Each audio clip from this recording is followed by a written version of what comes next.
Hey there guys, welcome back to another video. Today I'll be showing you how to create a 3D text effect on Canva.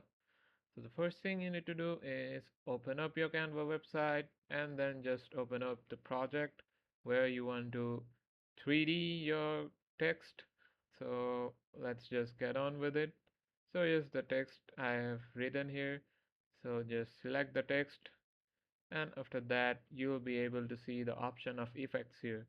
So just click on it and you'll see different styles here. So for the 3D effect you have to go and click on shadow.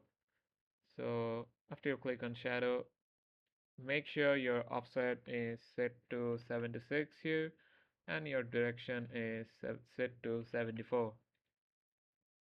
So as you can see, your text has been turned into a 3D text effect.